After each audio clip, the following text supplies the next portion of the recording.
I wanted to know, David, during the Itunu Babalola's case, I remember everything you put in it and how you went head to head with Abike Dabiri.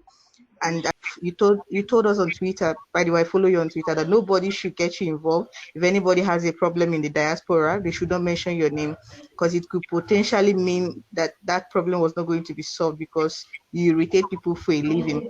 So I just wanted to ask, if at a point you do this, you keep doing this, you keep trying to expose these secrets that these politicians keep, and people do not hear, and they keep making the same mistakes over again, just like Baba Lola's case, will you stop? Especially, and I also wanted to ask you, when you joined the Forbidden Stories Network, I remember you announced it on Twitter, and I couldn't help but notice the timeline. It was shortly after you published the from drug lord to presidential candidate. Is there a connection? Did it have something to do with you joining the network? That's my question. Thank you. Okay, so let me start with the second question. The answer is yes, it absolutely did. In fact, it was shortly after I published that story. They reached out to me. Funny story. They reached out to me first. So normally you are supposed to be the one who reaches out to them, but they actually reached out to me because they received an independent threat assessment. There's a whole story involved in this. So if you've heard of a Ghanaian journalist called Anas Aremeyaw Anas, Ghanaian investigative journalist. So he runs an organization called the Whistleblowers and Journalists Safety, uh, Whistleblowers and Journalists Safety International Council. Yeah, so it's shortened as WAJSIC.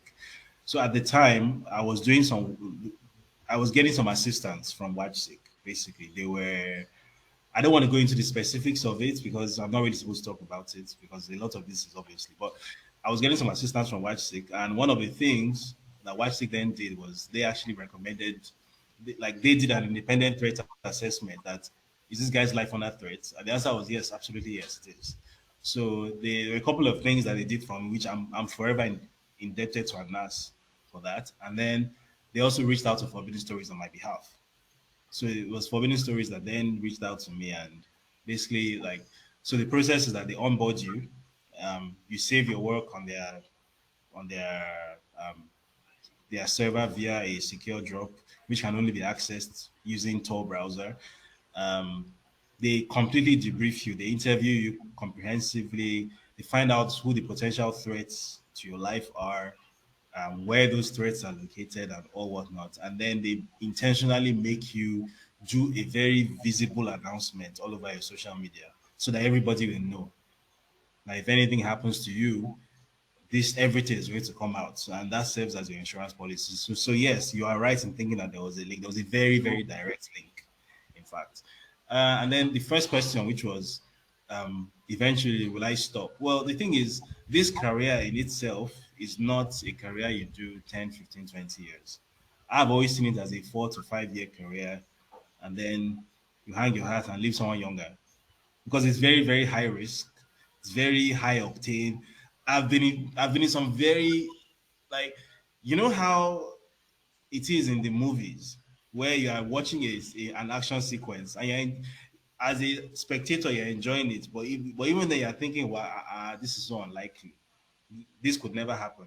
But I've been in some situations that it was as if I was watching myself from like an out of body experience. That is this really me that is doing this? I've been in some really crazy situations over the past couple of years. So, I mean, I turned 33 next month. I'm getting older. And, you know, when I started out in 2019, I was newly divorced. I didn't have a child. There were so many reasons why I could just throw myself into my work. Now things are a little bit different. So I see it as something you do 4 or 5 years and then you transition into a quieter thing, let a younger person take over. So this is my fourth year. So this is like basically my valedictory year, more or less. So that's how I've always seen it. That I do this for like half a decade, like with all my strength, I pour myself into it, and then I transition away. So the hope is that with the little work I've been able to do, there would have been one or two younger people coming up behind who will be even worse than I am, and who would have been energized to take off from where I stop. And hopefully it won't even be one or two. Hopefully it will be 10 or 20, because that's ultimately what we hope for, I think. All right. Thank you. Thank you, Ngozika. Igbo Basics, you're next. Yeah, David, Dr. Damages, Dr. Okonkwo. David, what you're doing is what I call a labor of love and destiny. I'm an old soldier on my second missionary journey down here in New Jersey. Listening to you for 3 hours, 11 minutes, and 13 seconds on a stretch, that is something that is unusual. But I did go through that. And that was in your three, what I now call at basicsexpress.com, is the first slide. I call it 31113, consequences of an illegitimate president for Nigeria. And hearing you out and all your experience, I look at you and I see what I now call your father's character continuum. That is my own coinage, not the Brodayo Korikwe-based coinage. Why I term you as such is the story you told about your father and how he has signed up papers for somebody who was a land buyer, possibly former governor, maybe Bola or whoever it is, and he brought some entreaties. Please remind me if I'm wrong on that, but he has sent some gifts and your father turned them down. So I don't do that. So that's why I say your father's character continuum. Now, to my question, because looking at the work you do and the work that Dr. Damages do, you are the guys who are actually encouraging some of us who have actually, I wouldn't use the word thrown in the towel because all soldiers die. No, they never die. They just fade away. It's really Dr. Damages that brought me back into thinking, okay, we can continue with this journey. The question I have, because when I think about Delegewa, the rest of the people that has gone through as a result of the work that they do, I look at you and I pray God that may Almighty continue to shield you. The simple question I have here today is, on the man or woman, Bola Ahmed Tinubu, or whoever it is, as was being speculated and went to college or did not go to college, it goes to the question of, was this man birth certificate a baptismal certificate, or was he born in a hospital? Whoever it was, whether born in the hospital, or was it a birth certificate, or is it a case of certificate of age declaration? Have you looked into that? All right. So if I'm to understand your question, you're basically asking if there is any sort of birth certificate for him on file. Yes. That is correct. To the best of my knowledge, there isn't. I have seen no such document, and he himself has never actually tendered any kind of birth certificate in any official capacity. I've never seen one. I suspect that, like many other people from his generation at that time, from the place he came from, he may not even know his exact birthday. It's entirely possible that he may not know his exact birthday. There were many people from that generation who estimated their ages. So, and I believe that there's an almost 100% probability that any date of birth that he has provided in any official capacity is false, right? And my reason for saying that is very simple. There, depending on where he's submitting this information, there's always a different date of birth. He has submitted about 5 or 6 different dates of birth in different capacities in different places.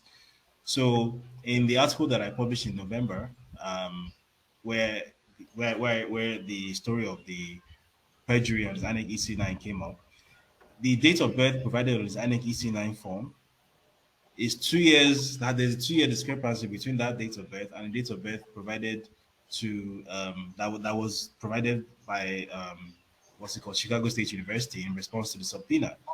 So the date of birth that they have on file there is, there's a 2 year discrepancy from the date of birth submitted to INEC.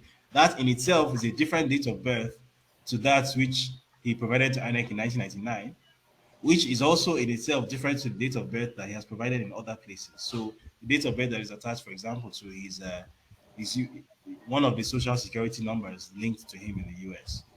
So they're like 5 or 6 different dates of birth. So that only leads me to believe that this man doesn't actually know how old he is. He probably has just been estimating how old he is. Certainly doesn't know what his date of birth is, and certainly none of us does.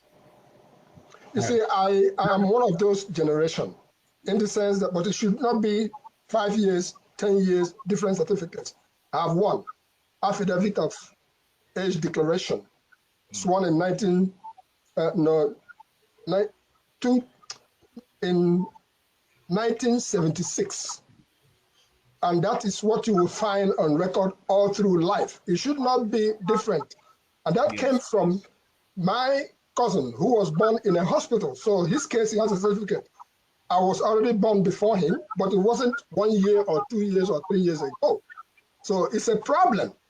All we're asking is this man should show us if he has a certificate of declaration of age. That's no problem in the Nigerian context.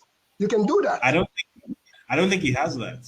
And I think the reason he doesn't have it is because during those years when he should have sworn such a certificate or whatever, he was engaged in criminal activity. And this isn't an opinion. This is something that is on fact. It's on file. It's documented fact that he was engaged in criminal activity for basically the 80s, that entire decade. So I guess it's not difficult to see why it wouldn't be in a criminal's interest for them to have a known date of birth. It would be in the criminal's interest for them to maintain multiple dates of birth, because how do you maintain multiple identities? The building block of every separate identity is a date of birth. So the building block of every social security number, whatever, is a date of birth. So if you're maintaining multiple identities, as he was doing, then you obviously have multiple dates of birth. He was engaged in criminal activity. It's as simple as. And again, this is all documented. This isn't David Hundeyin's opinion. This is all recorded on file. So, all right. Thank you, Igbo Basic. Thank you so May much. God continue to guide you, David.